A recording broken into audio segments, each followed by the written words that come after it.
When I was little and we used to move all the time, I would write these notes and I would fold them up really small and I would hide them. What'd they say? They were just like things I wanted to remember so that if I ever wanted to go back, there'd be a piece of me there waiting.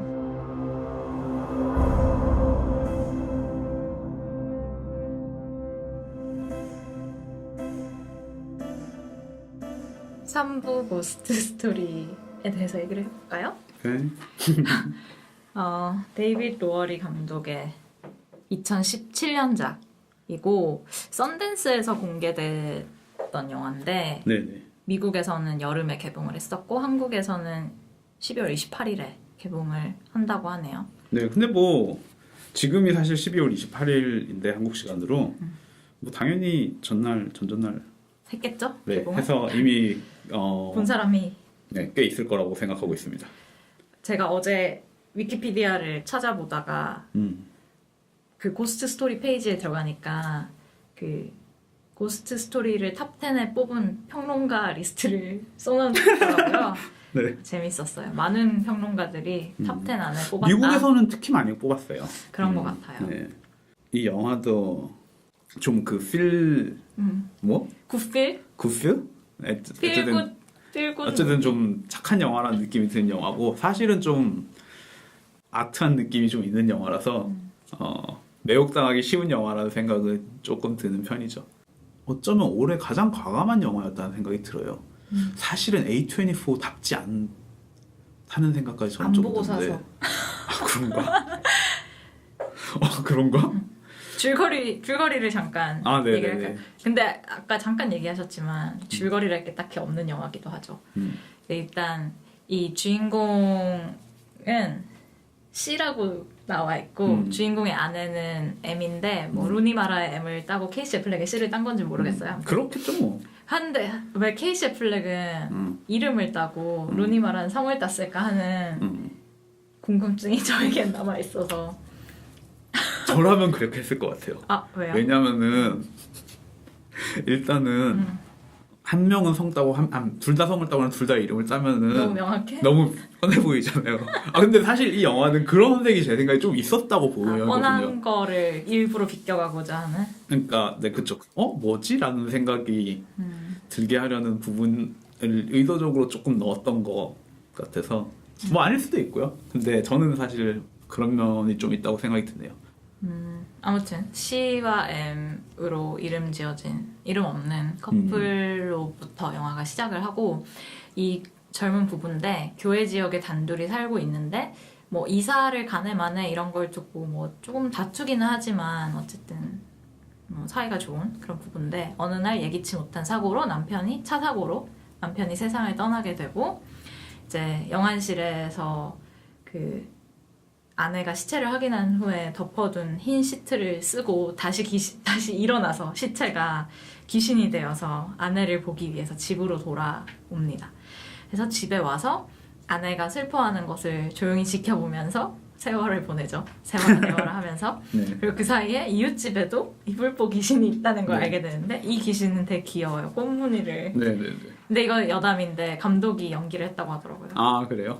아무튼 근데 이 꽃무늬 귀신은 이제 자기도 누군가를 기다리고 있는데 그게 누군지 잊어버렸다 뭐 이런 얘기를 하는데 어쨌든 이 자기도는 아니고 자기는 누군가를 기다리고 있는데 그게 누군지 잊어버렸다라고 얘기를 하는데 어쨌든 이 C가 조용히 이불을 뒤집어 쓰고 아내를 지켜보는 동안 아내는 뭔가 다시 이제 생활을 다시 시작하고 뭐 그러다 다른 사람도 만나고 그럼 이제 C는 그걸 무력하게 바라만 보고 할 수 있는 거라고는 이제 전기에 불 들어오게 하는 거 정도? 약간 불 번쩍거리게 하는 정도?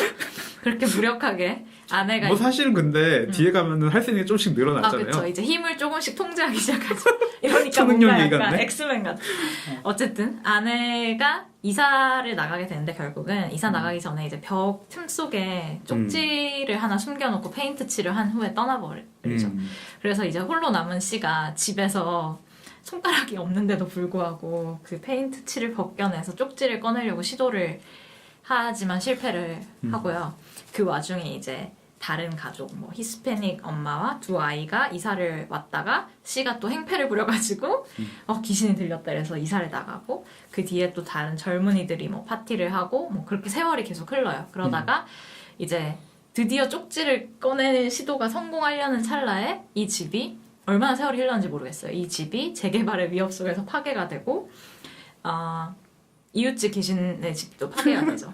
아 근데 그 장면은 진짜 너무 귀여운 것 같아요. 둘이 이렇게 아니요 그 장면 전에 그 쪽지 이렇게 꺼내려고 짚고 있는데 갑자기 벽이 무너지면서 유령인 주제에 깜짝 놀래가지고 이렇게 탁 쳐다보는데 귀엽죠. 포크레인이 집도 종이장처럼 찢어지는데 역시 유령보다 무서운 거는 자본이다. 그렇죠. 무자비한 자본.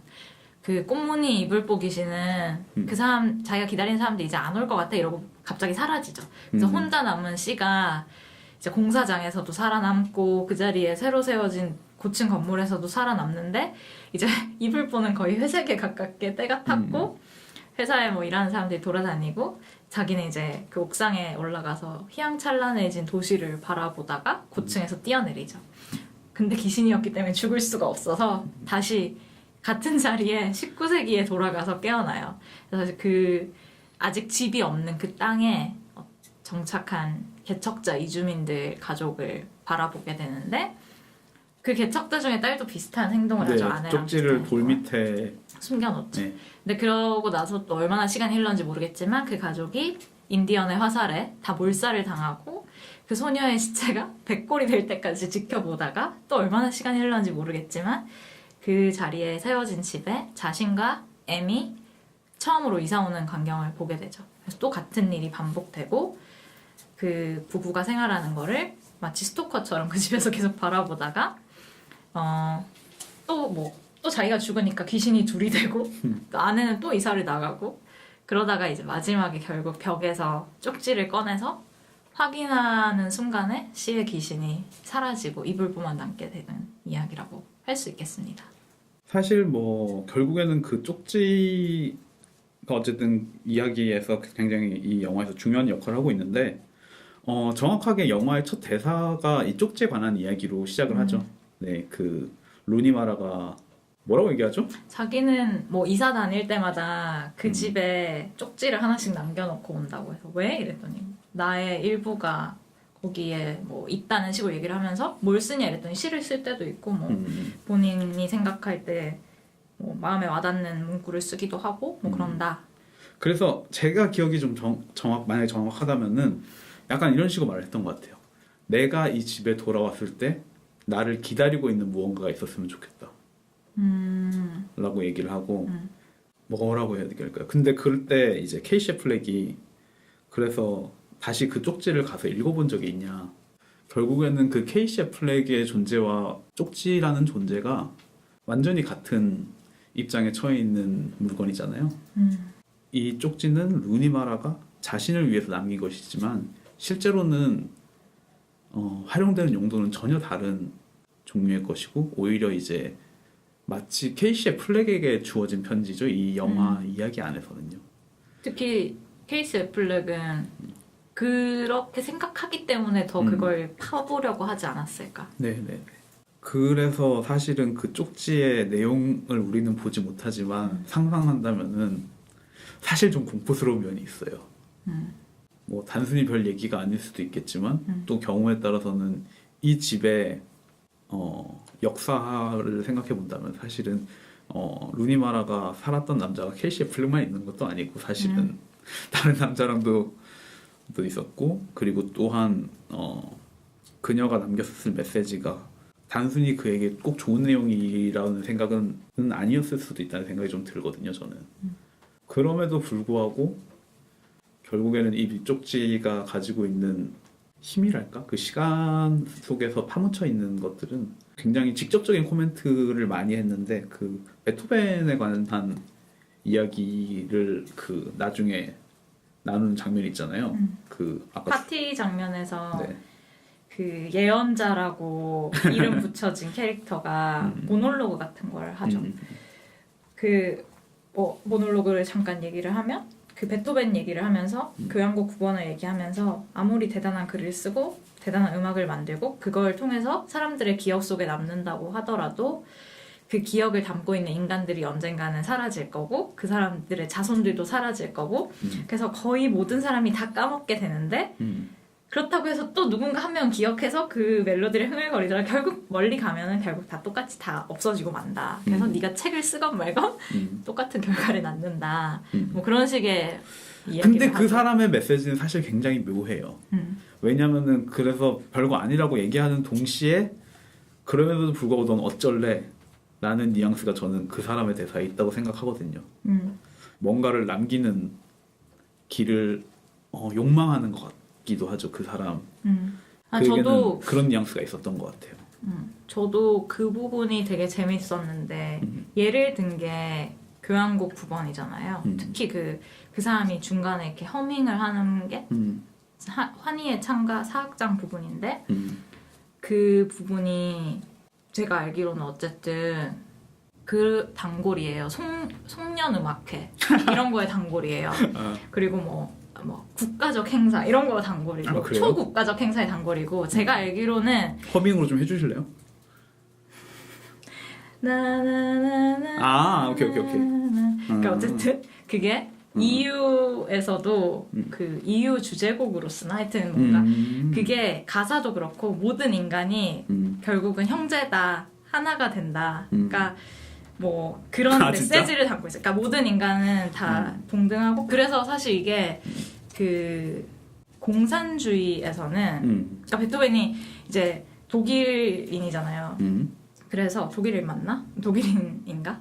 맞아요. 네, 근데 동독과 서독이 서로 이제 베토벤을 자기의 유산으로 주장을 하고자 했는데 동독이 특히나 이게 이 인간은 다 형제고 이 커뮤니즘을 일찍이 알았던 사람이다 이런 식으로 어쨌든 자기네 유산으로 아무튼 그게 결국은 모든 인간이 동등하고 형제로 서 있다라는 내용이기 때문에 어떤 점에서는 모든 인간이 결국엔 사라지고 잊혀진다는 얘기지만 그게 혼자가 아니라 뭐 뭔가 그거를 함께 헤쳐나가는 우리가 어쨌든 살아있는 동안은 모두가 그런 운명을 안고 어쨌든 같이 살아나간다는 약간 그런 뉘앙스가 확실히 있는 곡이라는 생각이 들고 네. 그리고 사실은 그 장면에서 다시금 캐시가 작곡했던 그녀에게 들려줬던 음악이 흘러나오죠.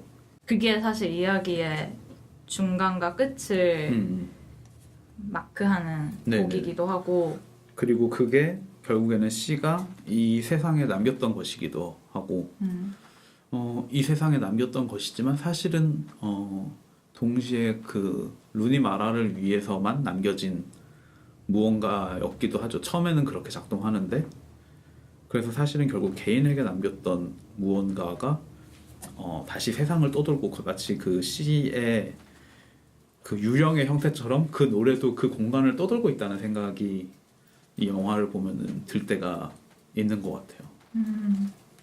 그런 면에서 그 음악이 그 쪽지랑은 약간 대응하면서도 약간 다르다는 생각이 드는데 루니마라의 쪽지는 조건상으로는 뭐 자신이 남긴 거지만 사실은 뭐 자기 자신을 위해서 남겼음에도 불구하고 시를 위해서 남겨진 것이고 근데 사실 편지라는 게 기본적으로 고독과 실패에 관한 상징이라고 저는 좀 생각을 하거든요.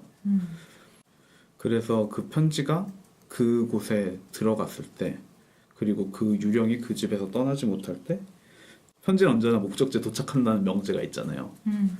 그거는 사실은 언제나 그 편지는 실제로는 자신에게 쓰여졌기 때문이기도 하고 또 다른 의미에서는 어차피 실패할 것이기 때문이기도 한데 혼자 있는 곳에서 혼자 있는 공간에서 자신이 혼자가 아닐 것이라는 것을 상상한다는 이 영화의 기본적인 컨셉과 쪽지의 이미지가 사실 좀 유사하다는 생각이 들어요. 그래서 이 영화가 처음에 이제 그 언급하는 소설이 그 누구지냐? 버지니아 울프의 헌티드 하우스인가? 네, 그쵸. 그 니콜 키드만이 나왔던 The Hours. 모티브 원작이 된 책이죠. 네. 제가 틀렸습니다. 니콜 키드만 주연의 디아더스는 헨리 제임스의 장편 소설 나사의 회전에서 영감을 받은 작품이고 버지니아 울프의 유령의 집 또한 나사의 회전에서 영감을 받은 작품이라고 알려져 있습니다. 다시 말해 디아더스가 유령의 집을 원작으로 하는 작품이 아니라 디아더스와 유령의 집 두 작품 모두 헨리 제임스의 나사의 회전에 영감을 받은 작품입니다. 유사한 부분이 있는 영화네요. 그러고 보니까. 여기에는 혼자 있는 그 공간 속에서 자신이 혼자가 아닐 것이라는 공포스러운 상상을 정확하게 일종의 로맨틱하게 돌렸다는 점에서 근데 그게 왜 공포스러워요? 혼자가 아닐 거라는 게? 아, 귀신의 존재가? 저는 귀신의 입장에서 그게 굉장히 다행스러운 일이라고 생각했거든요. 나는 혼자 같지만 혼자가 아니라는 거.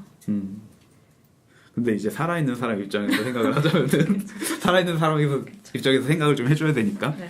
그래서 이걸 뒤집었다는 게 사실 이 영화가 저는 가장 재밌는 점이라고 생각을 하고, 그리고 그래서 자기가 자신에게 남긴 쪽지조차도 이게 다른 이에게 남겨줬을 수 있다는 점에서, 왜냐하면 사실은 그 안에는 어쨌든 간에 자기가 자신이 보지 않더라도 누군가가 봐줬으면 하는 그 욕망 같은 게 있는 거고, 그게 결국에는 고독의 어떠한 점이랑 맞닿아 있는 부분이라고 생각을 해가지고, 그런 점이 좀 이 영화의 재밌는 부분이 아닌가 라고 생각을 했었어요. 저는 이 영화에서 씨가 갇혀 있는 게 그 똑같은 공간이잖아요. 그 안에 그게 뭐 집이 됐건 그냥 땅이 됐건 건물이 됐건 그 공간에만 갇혀 있잖아요. 그게 좀 신기하긴 했었어요. 왜냐면 시작은 병원에서 해서 강활한 잔디를 가로질러서 도착한 공간인데 거기서 떠나지는 못하는 거잖아요. 물론 본인이 안 떠나고 싶으니까 그렇겠지만.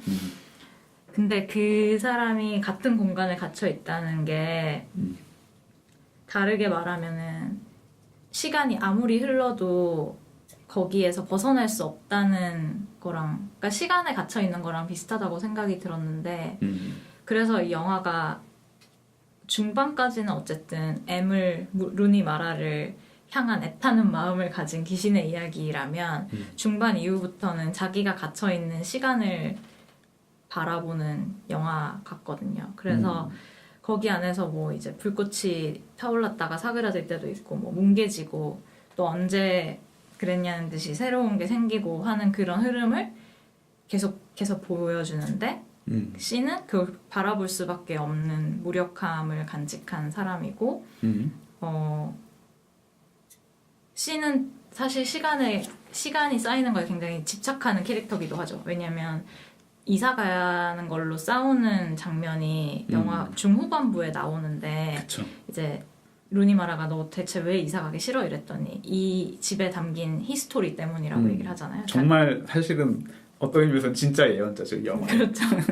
그래서 자기들이 꾸렸고 살아왔던 시간들이 담겨있는 이 집의 역사 때문에 떠나고 싶어 하지 않는데, 어쨌든 귀신도 그래서 그 집을 못 떠나는 건데, 결국에 거기서 이제 탈출하려는 시도, 건물에서 뛰어내리는 시도가 다시 허무하게 시간을 되돌리기만 하는 결과를 낳았을 때, 내가 여기에서 노연할 수 있는 유일한 방법은 내가 잡고 있던 그 한 조각, 그 쪽지를 이제 놓아주고 보내주는 것밖에 없다는 것처럼 느껴져서, 저는 마지막에 이 사람이 이것 때문에 그 수많은 시간을 버틴 것이기도 하지만 거기서 너무 벗어나고 싶었기 때문에 이 쪽지를 계속 열어보려고 했던 게 아닐까라는 생각이 좀 들었고, 그 시간이 그렇게 괴로운 이유는 어쨌든 세상에 내가 홀로 남겨져서 아무에게도 가닿을 수 없고 무력하게 바라만 봐야 된다는 그런 외로움이 있어서,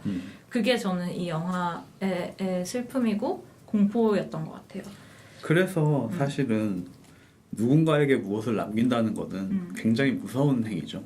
왜냐하면 그 쪽지라는 거는 결국에는 떠나는 사람이 남겨진 사람에게 보낸 편지이기 때문에, 물론 이제 뭐 루니마라는 그 유령을 염두에 두고 쓴 것은 아님에도 불구하고 실제로 관계에서 생각해 본다면 그런 면이 있죠.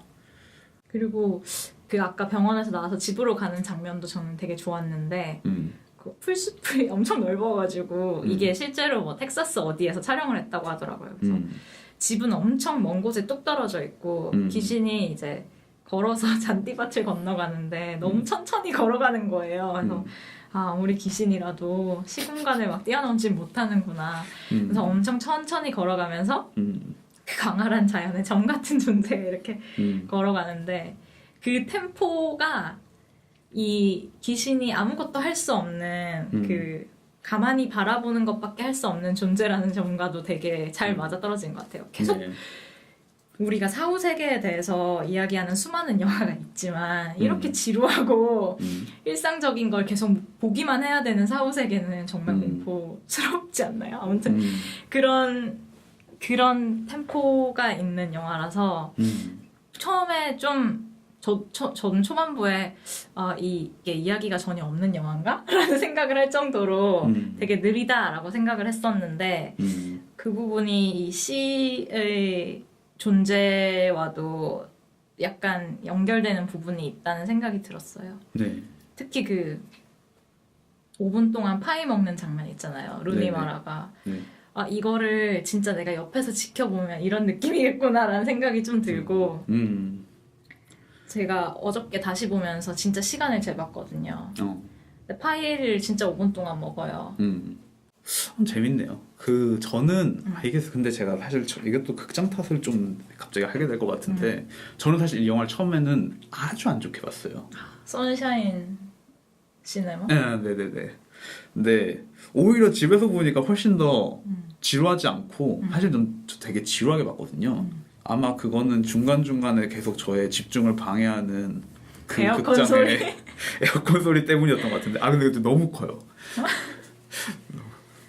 얘기가 나온 김에 얘기하면 이 영화를 극장에서 보시면 좋은 점이 제가 TV로 보니까 어제 전혀 지루하지 않더라고요. 다시 보니까. 근데 다른 문제점은 이 영화가 저음이 많이 들어가 있는데 특히나 사실은 유령 영화가 저음이 많이 들어가죠. 아무래도 저음이라는 게 좀 더 물리적으로 진동을 주니까 그런 무형의 물리적인 움직임 같은 걸 느끼기 위해서 사실 진동을 많이 주는데 이게 TV 스피커가 이거를 표현 못하니까 좀 이상한 소리로 나오더라고요. 그래서 사실은 이 소리는 아마 집에 정말 좋은 스피커를 소유하고 계시거나 심지어 뭐 그렇더라도 극장 스피커가 더 낫겠죠. 그리고 음악이 되게 중요하잖아요. 아까 말씀하신 그쵸. 것처럼 네. 대사는 거의 없지만 음악이 되게 중요한데 네. 그런 점에서 어쨌든 극장 환경에서 보시는 게 좋을 것 같긴 해요. 네. 그리고 사실은 극장 환경에 대해서 얘기하자면 근데 또 위험할 수 있는 게 이 영화의 화면비가 화면비가 네. 1.33대 33대 1이죠. 네, 게다가 그리고 둥근 모서리. 네네. 그래서 이 둥근 모서리는 어차피 표현할 수 있는 극장이 없고 옆에 커튼이나 잘 쳐줄 것인가 라고 생각을 했을 때 거슬릴 수 있다. 매우 거슬릴 수 있다 라는 생각이 들고요. 사실은 1.33대 1이라는 화면을 보는 것 자체에 많은 사람이 익숙하지 않기 때문에 그런 면도 일종의 약간 장벽이라는 생각이 드네요. 근데 이 영화가 초반에 집중을 안 하고 들어가면은 한 번 실패하면은 뒤에 약간 되돌리기엔 이미 너무 나가버린 영화의 이야기 구성이라는 생각이 좀 없지 않아 있어가지고 저는 이 영화 둥근 모서리랑 그 1.33대 1로 한 게 되게 귀엽다는 생각, 첫인상은 되게 귀엽다였어요. 그리고 뭐 사실 그 뭔가 A24스러움이 약간 있고 뭔가 약간 예쁜 영화? 뭐 예쁘겠지만 실제로 라는 생각을 했었는데 좀 보면은 되게 그거 같다는 생각이 들어요. 그 사진 앨범? 그래서 뭐 한 컷 한 컷이 예쁜 것도 있고 사진같이 근데 어쨌든 뭔가 오래된 사진, 옛날 사진들 보면 이렇게 모서리 잘라놓은 진짜 옛날 사진들 그런 거 있잖아요. 그래서 약간 오래된 이야기를 보는 것 같은 느낌이 있어서 그게 참 재밌더라고요. 저는 그 비네팅 같은 부분들이 뭐 사진 같다기보다는 오히려 브라운관 같다는 생각은 좀 했던 것 같아요. 옛날 TV의 브라운관 같다는 생각은 좀 들었고 그런 면에서 이 유령 이야기를 그런 화면비로 본다는 게 재밌는 점은 있는데 사실은 막 그렇게 납득이 가는 선택까지는 저는 아니었던 것 같아요. 저는 이거를 아주 오래된 이야기라고 생각을 했을 때 근데 사실 화면 자체가 뭐 디지털로 촬영됐고 막 그 실제로 우리가 보는 대부분이 되게 동시대 같은 그 디자인을 가지고 있잖아요. 뭐 네. 옷이라든지 인물들이라든지. 그래서 그러면 이게 오래된 얘기가 되려면 우리가 엄청 미래에서 이걸 바라봐야 한다는 생각이 들고 그랬을 때 그 아까 말했던 베토벤 이야기가 생각이 나더라고요. 물론 이 영화가 베토벤 교향곡처럼 아주 오래 기억된다라는 게 아니라 그냥 어떤 뭐 그런 상상을 해볼 수 있죠. 그쵸. 뭐 그런 거겠죠. 그 씨가 만든 음악처럼 감독이 만든 거죠. 이게 언젠가 아주 먼 미래에 누군가가 볼 수도 있다라는 생각? 그런 게 좀 있는 것 같아서 재밌었던 것 네. 같아요. 그래서 뭐 아까도 말씀드렸다시피 씨가 맞은 음악은 저도 이 세계 안에서는 왠지 울려 퍼지고 있는 것 같고요. 또 화면비에 대해서 약간 더 얘기를 하자면은 그럼에도 불구하고 저는 여기에 대해서 뭐 그렇게 납득은 안 간다고 말했지만 길쭉한 고스트 좀 쓸데없이 길어요. 케이시 플레이 키가 커서 그런 건지. 엄마들이 보면 바닥 청소를 다 하고 다닌다라고 말할. 제가 정확하게 얼마 전에 모모에서 어떤 할머니한테 들었던 얘기인데. 아 진짜요? 네. 끌고 다니셨나요? 그게 아니라 제가 잠바를 이제 안이 더우니까 벗어가지고 들고 다녔구나. 네, 그냥 저는 약간 그런 거 신경 좀 안 쓰는 사람이라 가지고 그냥 내동댕이 치고 있는데 할머니가 농담으로 그렇게 얘기했는데 난 그 농담 왜 이렇게 나한테 무례하지? 그러니까 엄마들이 되게 흔히 하는 말이죠. 네. 근데 어쨌든 덩치 자체가 크긴 하죠. 약간 구부정하기도 한데. 어쨌든 그래서 그 유령을 화면에 좀 꽉 채울 필요가 있나?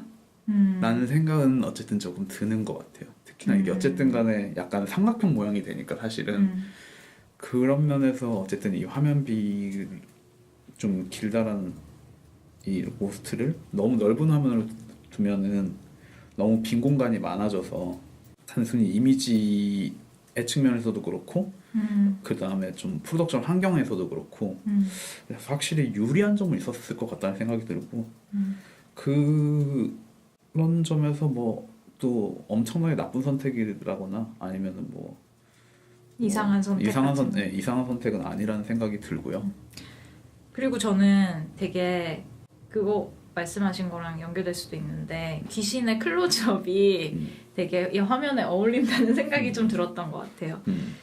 그리고 그 이전까지는 뭔가 그러니까 사람이 연기하는 귀신이 아니라 그런 뭔가 애니메이션 같은 얼굴의 귀신이 클로즈업 된다는 거에 대해서 별로 생각해보지 않았는데 재밌는 효과가 나는 것 같아요. 특히 얼굴은 되게 똑같잖아요. 표정이 없는데 눈이 쳐져서 항상 슬픈 표정이잖아요.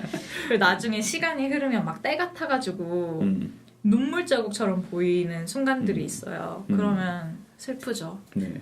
특히나 아까 말씀하셨다시피 나중에 가면 이 천이 회색이 되는데 그렇다고 이게 또 리얼한 시간을 따라가는 천도 아니라 가지고 이건 도대체 언제쯤 더러워질 수 있는 건가 라는 생각도 들고 수백 년을 버티는 것 같기도 하고 네.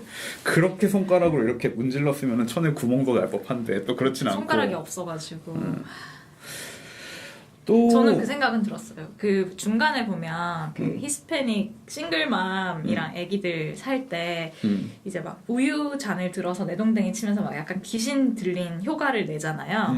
하면 저렇게 도구를 쓸 수 있는데 왜 도구로 벽을 긁지 않고 그렇게 무력하게 손으로만 긁었을까? 그게 더 보기 좋잖아요. 그렇죠. 네. 막 칼 들고 이랬으면 좀 무서웠을 것 같긴 해요. 근데 뭐 지금 말씀하신 분이랑 연결해서 얘기하자면은 결국 이 고스트 스토리가 해내는 성취 중에 또 다른 하나는 말씀하신 이 유령의 클로즈업이라고 생각을 해요. 그 안이 검정색으로 공허해서 보이지 않고 그래서 사실은 케이시 애플렉이 있는지도 없는지도 정말 케이시 애플렉이 연기나 했나 싶기도 하고 만약에 내가 케이시 애플렉이었으면 짜증났을 것 같아. 뭐 어쨌든 간에 그런데 결국에는 우리가 영화에 대해서 얘기할 때 영화가 가진 놀라운 점 중에 하나는 결국에는 사물의 표정을 발굴해냈다 라는 표현을 많이 쓰잖아요. 그런 얘기를 하는데 어쩌면은 이거는 물론 이 유령이 사물이라고 말하기 힘들지만 그럼에도 불구하고 입을 보는 사물이죠. 네. 그러니까 그 점을 묘하게 파고들고 있다는 거죠. 그래서 그 표정의 변화가 없이 그 사물의 이불보라는 사물을 따라가는 것만으로도 엄청난 감정의 화학작용을 만들어낸다는 점에서 이 영화가 해내는 지점이 놀라운 부분이 좀 있고 되게 처음 봤을 때는 그 생각을 많이 했던 것 같아요. 아, 되게 과감하다. 그게 이제 다시 보면 그런 게 조금씩 희석되긴 하는데 어쨌든 간에 이게 뭐 저예산이든 뭐 어쨌든 간에 이렇게 대사를 최소한으로 줄이고 어떻게 보면 좀 지루하다고 느껴질 수도 있는 장면들을 되게 길게 넣고 그런 시도들 자체가 되게 과감하다는 생각이 들어서 처음 봤을 때 약간 신이 났죠. 신이 났다는 표현 좀 웃기지만 저는 그런 게 좀 신이 나는 것 같아요.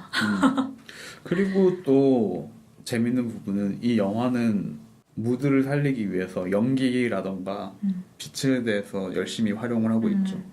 특히 연기 같은 경우에는 뭐 단순히 장면 전환뿐만이 아니라 이 연기의 방향성이 우리의 시선을 인도하는 역할 같은 것을 해가지고 연기가 흘러가는 방향 쪽으로 카메라가 돌아가고 이 영화도 제가 아까 펄슨쇼포에서 말씀드렸던 것처럼 우리가 또 하나의 유령이 돼서 이 공간으로 훑고 이 C를 바라보고 있는 또 하나의 유령이 된 것 같은 기분이기도 하고요.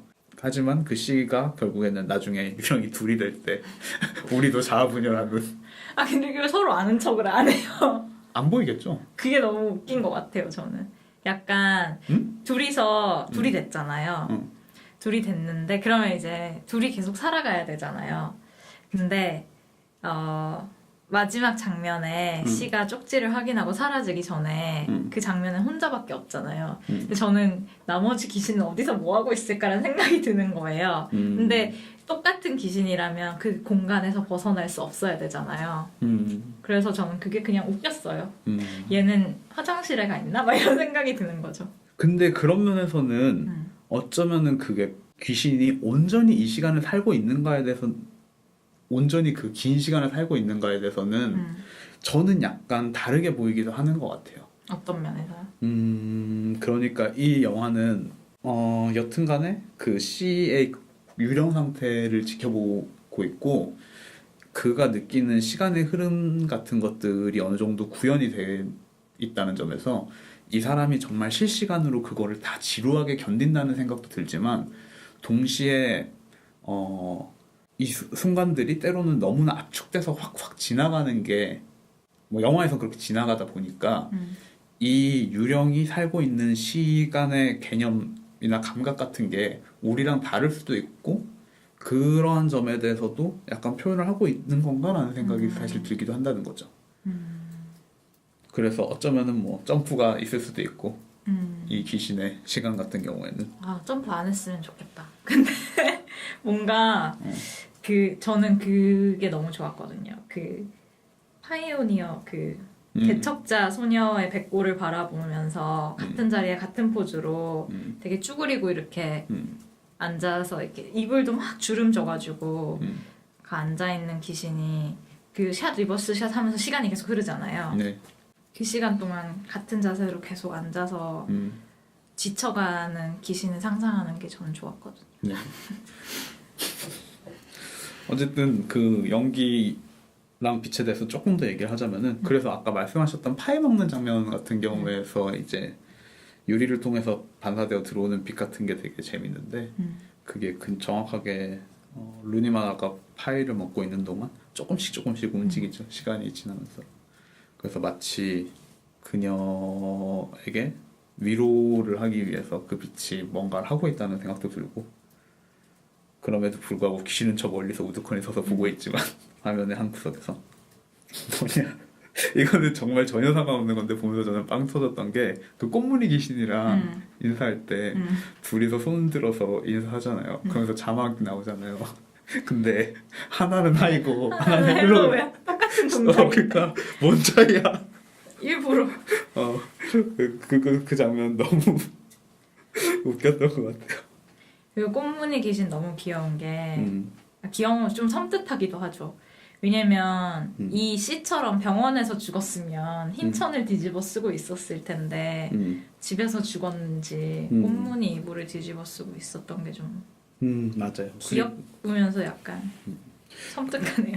네, 그리고 그 꽃무늬 귀신이 사실은 제가 퍼스널 쇼퍼에서 얘기했던 고도를 기다리며 같은 그쵸. 그죠. 네네. 영원히 뭔지 모르겠지만 뭔가를 기다리고 있는데 그게 뭔지 모르겠다고 얘기하고 돌아오지 않을지도 모르는 그 무언가에 대해서 굉장한 불안함. 그래서 이 돌아올지도 모르겠다는 말을 내뱉었을 때 결국에는 그 꽃무늬 귀신이 사라져 버리잖아요. 안 돌아올 것 같다고 네, 말하죠. 그게 내 말이랑 뭔 차이가 있어? 돌아올지도 모르겠다라고 하는 건 그렇게 말했어요? 네. 네, 죄송합니다. 제가 잘못한 걸로. 그래서 이 돌아오지 않을지도 모르겠다는 말을 하면서 사라져 버리는데 사실은 그 말이 계속해서 그 귀신이 씨에게 하려던 말이죠. 그 중간에 보면은 이 귀신이 그 씨가 물어보는데 Who's there라고 물어보니까 Just me라고 얘기한 다음에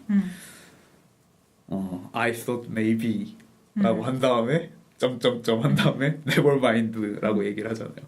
아마 이때 정확하게 그 말을 하려고 하지 않았을까. 근데 그러고 난 다음에 또 그만큼의 시간이 흐른 다음에 결국 그 말을 내뱉게 되는 그런 면에서 좀 슬프고 무서운 점이 있죠.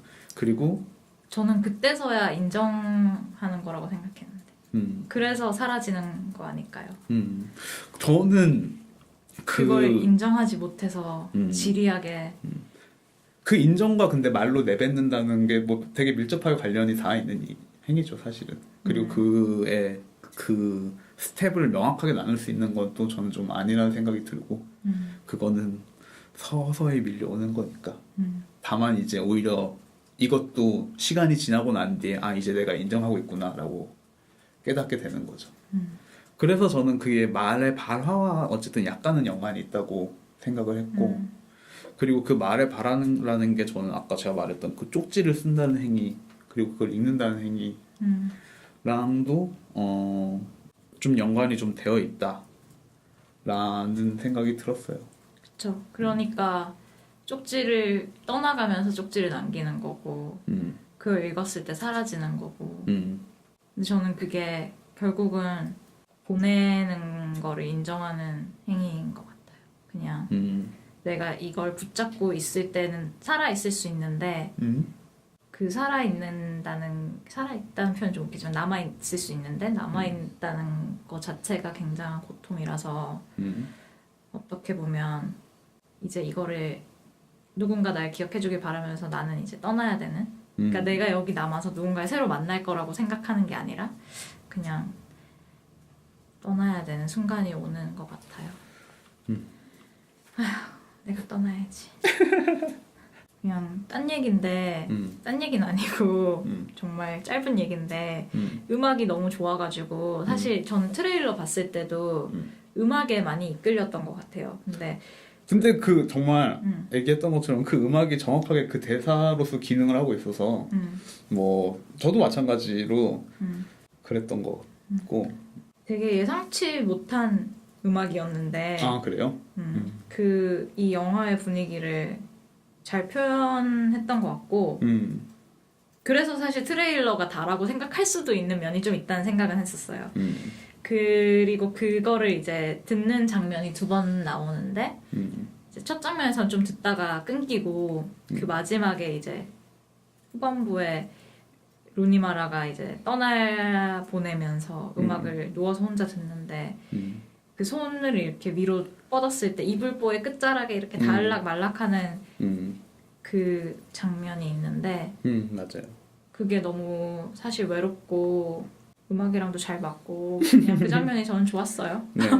왜 귀신은 옆에 눕지도 않고 거기 멀찍이 서갖고 머리맡에 서가지고 음악 듣는 루니마를 멀뚱히 내려다보고 있었을 것 같아서 슬프더라고요. 네. 그런 면에서 이 영화의 가장 초반 장면이 침대 위에서 시작한다는 점이 또 쇼파. 어쨌든 누워있죠 소파에. 네. 그러면 첫 장면이 아닌가? 그 침대 위에 이불보에 사실 그 다음에 첫 씬의 마지막 장면인가 보다. 밤에. 음. 네. 그래서 그 이불보에 누워 있는 장면에서 사실 저 이불보를 보면서 그 천의 질감 같은 것에 대해서 좀 생각을 했었던 것 같아요. 그 이불보라는 게 사실 되게 재밌는 것 같아요. 물론 뭐 이 유령의 이미지는 사실은 서양의 약간 전통적인 유령의 이미지긴 하지만 저기서 많은 시간을 보내고 그 안에 있던 무언가가 그 케이시 애플렉이 일어났을 때 그거는 단순히 케이시 애플렉의 유령인 상태랑은 또 뭔가 다른 무언가가 아닐까라는 점을 생각하게 해주기도 하고 또 다른 점은 이건 정말 딴 얘기인데 그리고 이 커플도 사실 보면은 별로 서로 좋아하지 않는 것처럼 보이거든요. 문제가 좀 있었죠. 네. 저는 사실 패터슨 때도 제가 약간 그 얘기 했던 것 같은데 저는 패터슨을 보면서도 얘네는 서로 별로 안 좋아하는구나 라고 생각을 했었는데 패터슨은 얘네보다는 사이가 좋은 것 같아요. 저는 그것도 잘 모르겠어요 사실. 왜냐면은 패터슨 얘기로 사실 약간 아니 패터슨 얘기는 하지 말고 근데 패터슨은 사실 왜 그러냐면은 그 패터슨은 걔가 그냥 노력해서 받아주는 것 같다고 생각을 하고 있거든요. 그런 면에서 사실은 패터슨은 조금 문제가 있는 친구고. 근데 노력을 하고 싶은 사람이니까 노력을 하는 거 아닐까요? 그쵸. 다 노력을 해야 되니까. 누구나 노력하고 살죠. 로라도 사실 노력하고 있을 거예요. 로라가 누군데요? 로라 아니야? 이름? 로라 아니야? 누구? 그 패터슨. 여자친구? 로라였던 것 같아요. 그쵸. 저는 그래서 좋아 보이는 거였어요. 약간 여기에서 케이시 애플렉 같은 경우는 뭐 루니마라가 뭐 얘기를 하고 싶어 하면 나 오늘 그 얘기 하기 싫은데 이런 식으로 약간 대화를 끊잖아요. 그래서 가끔씩 그 긴장이 보이죠.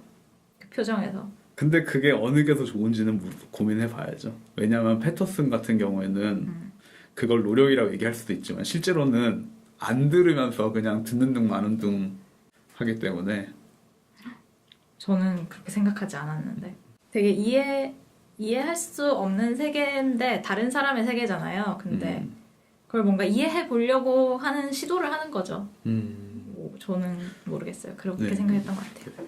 성격 차이일 수 있겠죠. 저는 그걸 시도하고 있다고 좀 생각하진 않았던 것 같아요. 그러니까 물론 뭐 당연히 어느 정도 노력은 하고 있지만 그런 면에서 이제 캐시 애플렉 같은 경우에는 C와 M? 이 둘의 관계는 오히려 자기 주장이 훨씬 더 명확해서 어떤 면에서 의사소통은 오히려 더 되고 있는 그럴 수도 있죠. 것에 가깝다고 저는 조금 느꼈던 것 같고 그리고 저는 약간 더 이쪽이 로맨틱하다고 생각했던 게 그래서 저는 갑자기 패터슨 얘기랑 비교를 하게 되는데 패터슨이 시에 집착하고 로라가 그 자기 자신의 예술에 집착하는 게 이 예술은 이제 이 패터슨에서의 예술은 자신이 삶을 살아나갈 수 있게 해주는 도구에 가깝다는 그래서 전혀 사적 메모리 카드의 용량 부족으로 뒷부분의 일부가 유실되었습니다. 이 잘려나간 부분을 간단히 요약드리자면 영화 패터슨에서 겉보기에 좋아 보이는 패터슨과 로라의 관계와는 달리 이들의 예술 작품은 서로를 향하지 않고 오히려 각자의 공간을 추구하기 위한 것처럼 보입니다. 하지만 이에 반해 고스트 스토리에서 C와 M의 작품이라 할 수 있는 노래와 쪽지는 분명하게 서로를 향하고 있다는 점에서 오히려 패터슨의 경우보다 더 로맨틱할 수 있다는 이야기를 했습니다. 어쨌든 저는 그래서 패터슨은 이랑 달리 고스트 스토리가 오히려 좀 더 로맨틱하게 느껴졌던 것 같아요. 그러면 추천 영화로 넘어가 볼까요? 이게 사실 저희가 녹음을 하고 있었는데 메모리가 다 차서 좀 끊겼어요. 그래서 다시 얘기하죠 뭐. 다시 얘기하는데 뭐 돈이 드나 에너지가 드네요. 하지만 네. 뭐 별로 얘기 안 하고 다행히 발견을 해서 네. 저부터 할게요. 네네네. 저는 사실 화양연화가 제일 먼저 떠올랐는데 그러셨구나. 맞네요. 저 쪽지를 통해서 감정이 전달되고 그 쪽지 안에 비밀을 담아 나무에 가가지고 그쵸. 비밀을 싹 얘기하고 뭐 그런 건데 대나무 숲이네. 그쵸. 일종의 대나무 숲이고 그리고 또 이제 이 고스트 스토리에서 이렇게 100년 남짓한 시간을 다루는 게 묘하게 저는 트리 오브 라이프의 그 생명의 탄생 시퀀스가 생각나기도 했었고 한데 어저께 제가 이걸 보게 돼서 이걸 추천하려고요. 뭐냐면 데이비드 로어리 감독이 2011년에 만든 15분짜리 단편 영화인데 파이어니어라는 영화예요. 검색을 하시면 유튜브나 비메오에서 보실 수 있고 그 고스트 스토리의 파티씬에서 그 모놀로그를 하는 베토벤 이야기를 하는 그 배우가 여기서 아빠 역할을 하고 아들이 악몽을 꾼 후에 일어나서 아빠에게 다시 잠들기 위해서 엄마를 만난 얘기를 해달라고 해서 아빠가 이제 또 모놀로그를 한 판 하는 그런 내용인데 네. 되게 재밌어요. 왜냐면 이 시대가 정확히 언젠지는 나오지 않지만 뭐 대충 뭐 오래돼봤자 7, 80년대처럼 보이는데 아빠가 갑자기 시작을 나는 배를 타고 아메리카 땅에 도착했어라고 얘기를 해요. 그리고 제목이 파이어니어다 보니까 마치 그 개척시대를 떠올리게 하는 이야기를 해요. 그리고 자기가 도착했을 때 전쟁을 한창 하고 있었고 자기는 그 전쟁에 참여하기가 싫어서 그게 뭐 어떤 네이티브 아메리칸과의 개척 전쟁인지 남부 전쟁인지는 모르겠어요. 그냥 전쟁을 하고 있었고 자기가 하기 싫어서 도망치다가 총에 맞아서 총알이 자기 몸을 관통했다는 얘기를 하는데 이 총알이 아직 자기 몸 안에 있고 이게 자기 몸을 뚫고 지나가면 자기는 죽을 거라는 걸 알고 있다라는 얘기를 하면서 근데 그때 자기가 뭐 언덕 어디에서 시체들의 숲에서 아직 살아있는 니네 엄마를 만난 거야. 그래서 엄마는 뭐 혀가 잘리고 뭐 고문을 당했지만 뱃속에 널 가지고 있었어. 뭐 이런 얘기를 해요. 이런 얘기를 애한테 해줘요. 그래서 그 엄마를 자기가 살리기 위해서 업고 도망을 치고 어쩌고저쩌고 하면서 이제 사랑에 빠지고 네가 태어나고 우리가 너를 너무 소중하게 키웠는데 그러던 어느 날 말을 탄 사람들이 와서 너를 데려갔어 이러면서 그 사람을 찾기 위해서 자기가 수백 년의 세월을 보낸 이야기를 해요. 그러면서 뭐 전쟁이 또 일어나고 그리고 그 다음에도 또 전쟁이 있었고 하면서 뭐 사람들은 계속 나이가 들어가는데 나는 너를 찾기 위해서 조금도 나이가 들지 않았어 라는 얘기를 계속해요. 그러면서 그렇기 때문에 자기는 종종 이 총알이 왜 자기 몸을 관통하지 않고 여기에 박혀 있을까? 왜 내가 살아 있을까라는 질문을 하는데 그때 나는 너를 찾기 위해서 살아있는 거구나라는 걸 깨달았다. 뭐 그런 얘기를 해요. 그러면서 근데 어느 날 네가 마법같이 내 집 문 앞에 나타난 거야. 이렇게 얘기를 하면서 근데 나처럼 너도 조금도 나이를 먹지 않았어. 이러면서 이제 너를 만났기 때문에 총알이 다시 움직이기 시작해서 언젠간 내가 죽겠지만 너는 안 죽을 너도 언젠가 죽겠지만 내가 죽고 너는 당분간 살아있을 건데 그러면 너가 할 거는 왜 내가 살아있느냐를 질문하는 거야. 이렇게 얘기를 하면서 끝이 나요. 근데 이 이야기가 묘하게 고스트 스토리와 너무 비슷한 이야기인데다가 그 어떤 하나의 내가 찾는 무언가 누군가를 위해서 수백 년의 세월을 지내는 이야기가 되게 유사한 데다 감동이 있어서 저는 이 영화를 보고 재밌네? 라고 생각하면서 갑자기 브람 스토커의 드라큘라가 다시 생각나네요. 다시 추천? 네, 다시 추천. 그 세월을 뛰어넘는 사랑 이야기. 그리고 그 고스트 스토리도 크레딧이 올라갈 때 그냥 서걱거리는 소리만 나고 뭐 별다른 음악이 없는데 이 파이오니어 같은 경우도 짧은 크레딧이지만 그냥 바람 소리만 들리고 근데 그 고스트 스토리에 사실 그 소리는 되게 좋아요.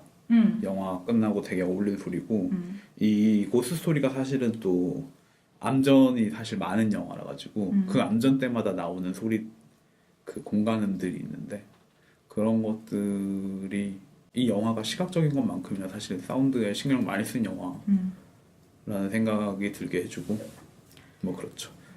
그래서 저는 파이오니어를 보면서 이 감독이 이런 이야기를 마음에 품은 지가 좀 됐구나라는 생각이 들었고 그냥 그 준 아이에 대해서 아빠가 이런 이야기를 만들었다는 것 자체가 너무나 감동이 있어서 참 재밌는 이야기다. 잘 썼네? 라고 생각하면서 감상을 했습니다. 아니에요. 그 진짜예요. 지어낸 거 아니에요. 아 그렇구나. 네. 저는 이거 들으면서 또 다른 생각 들었던 거는 무라카미 하루키 소설 같다. 라는 생각이 사실 좀 들었어요. 뭔가 얘기를 들려주면서 에이, 말도 안 되는 하지만 그 안에서 어떤 진실성이 들어가 있는 보통 소설이 다 그렇죠. 그러고 보니까 이창동 감독이 그 하루키 단편 소설 원작으로 영화를 찍죠. 그쵸. 오랜만에. 근데 찍는다는 얘기는 되게 옛날부터 있었는데 찍고 계신 건지는 잘 모르겠습니다. 몇 달 전에 막 캐스팅 소식 들리고 크랭크업을 한 해 만에 뭐 그런 얘기를 했던 것 같은데 네. 모르겠습니다. 추천 영화. 네. 제 추천 영화는 폴 토마스 앤더슨의 매그놀리아고요. 저번에도 추천하시지 않았나요? 그랬나요? 확실해요? 네. 모르겠어요. 확실해요? 추천 영화로 얘기했던 것 같은데. 아무튼 뭐 또 추천할 수도 있죠. 아니에요? 그랬나요? 왜냐면 그 노래 장면 어. 얘기를 무슨 영화 다른 영화 할 때 뭐였지? 그거 혹시 퍼스널 슈퍼 때 한 거 아니야? 모르겠어요. 그럴 수도 있어요. 아무튼 근데 사실 그 얘기랑 똑같은 얘기를 사실 하려고 했는데 하지만 그냥 계속 하겠습니다. 네. 네네. 그 매그놀리아를 보면은 너 지금 검열 아니야? 아니 그냥 확인하려. 되게 불편하게 하네. 아니 그냥 얘기하시죠. 네. 퍼스널 슈퍼 매그놀리아를 보면은 이제 그 에미만의 노래가 나오면서 그 메인 배역들 주조연들이 같은 노래를 따라 부르는 장면이 있는데요. 그 장면이 그 라디오라는 전파가 가진 일종의 감동적인 순간과 굉장히 결부되어 있다는 생각이 들어요. 내가 지금 같은 순간 속에서 다른 사람들과 함께 서로가 서로를 모른 채로 연결되어 있는 장면 같은 건 거죠. 왜냐면 생각해보면 같은 시간에 같은 노래를 흥얼거리고 있는 순간들이고 하지만 서로 잘 알지 못하고 사실은 연결고리도 많지 않기 때문에 그들 사이에는 어쩌면은 그 노래를 따라 부르는 순간이 그들이 가장 각자의 외로움 속에서 가장 직선적으로 연결되어 있는 거고. 괜찮으시죠? 네. 그런 연결을 상상한다는 점에서 저는 이 고스 스토리에서 이 빈 공간 안에서 그만 찾아보시면 안 돼요? 그리고 제가 깨달았는데 네. 저희가 초반에는 뭐 초반이라고 이거를 쓰다 말다 했네요. 추천작을. 아무튼 네. 그 서로 연결되어 있는 순간들인 거고 고스 스토리의 근본적인 아이디어도 그와 비슷하다는 생각이 들어요. 결국에는 내가 이 집안에 혼자 있는 동안 뭐 전구가 깜빡한다던가 뭐가 툭 하고 떨어진다던가 이 순간에 내가 어쩌면 혼자가 아닐지도 모르겠다라는 착각, 그 착각을 뒤집었다고 것 같다고 제가 말씀을 드렸고 그 부분이 어쩌면 이 영화의 가장 핵심적인 아이디어라고 생각이 들고 그리고 그 노래 그 베토벤의 노래뿐만이 아니라 케이씨가 만들었던 노래 그리고 루니마라가 만들었던 쪽지를 통해서 그게 의도치 않게 다른 사람과 연결되는 순간 같은 것들이 저는 매그놀리아의 그 에이미만의 노래를 라디오로 혹은 라디오가 아니라 혹은 뭐 어쨌든 자기가 틀었던 어쨌든 간에 그걸 따라 부르는 장면이 생각이 나가지고 이번 주에 폴 토마스 앤더슨 영화도 본 김에 추천을 드리고요. 특히나 매그놀리아에서 개구리 비가 내리는 장면은 매우 놀라운 장면이기 때문에 그 장면도 항상 생각이 나고 그러고 보니까 그 장면도 성경에서 인용구로 고스 스토리처럼 인용문으로 시작하는 영화이기도 하고 좀 더 그럴싸할 이유를 말하고 싶은데 아마 그냥 제가 좋아하는 영화라서 추천하는 것 같고요. 또 다시 했다면은 뭐 안타깝지만 다음번엔 좀 더 성실하게 준비하도록 하겠습니다. 그러면은 수고하셨고요. 네. 저희 다음번 영화는 맞다. 어떻게 할까요? 다음 영화는 굿타임을 해도 되고 텐저린을 해도 되는데 굿타임을 조금 더 선호하시는 걸로. 저는 텐저린 되게 좋게 봤는데 뭐 그렇게 아주 길게 얘기할 수 있을지는 모르겠어서 만약에 플로리다 프로젝트가 개봉을 하면 같이 하면 좋을 것 같아서 네. 굿타임을 할까요? 네, 그럼 굿타임을 하죠. 사실 뭐랄까 좀 웃긴데 로버트 패티슨 맞나? 패터슨. 패터슨? 아 패틴슨. 패틴슨. 패틴슨. 네. 패틴슨과 로버트는 맞죠? 네. 미쳐버리겠네.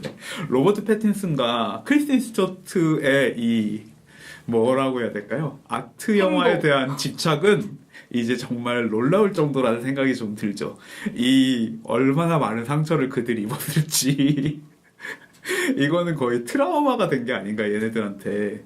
사실 그런 생각이 들어서 그런 좀, 면에서 트와일라잇은 대단한 작품이라고 할 수 있죠. 네. 좀 속상한 면이 좀 있는 것 같아요. 이들의 그거 행보를 보면은. 덕분에 어쩌면 되게 더 노력하는 좋은 연기를 볼 수 있는 게 아닌가 싶기도 하고. 그런 면에서 원래 좋은 배우였을 수도 있고. 그런 면에서 뭐 좋게 볼 수는 있는데 그럼에도 불구하고 뭐 물론 이건 제 지대짐작이지만 그들이 입었을 상처를 생각하면은 뭐 그런 일은 없는 편이 나았다라는 생각도 좀 들고요. 뭐 하지만 어쨌든 그 야유가 사람을 죽인다고. 그러면은 다음 시간에는 네, 패틴슨이 사프디 형제의 패틴슨 주연의 굿타임으로 돌아오겠습니다. 계속 A24 영화가 계속 나오네요. 전 영화 시작해서 이만. Did you sleep too much? All the awful dreams felt real at night. Did you know her? She waking up? Did she die in the night? Leave you alone. What is it you like about this house so much? History?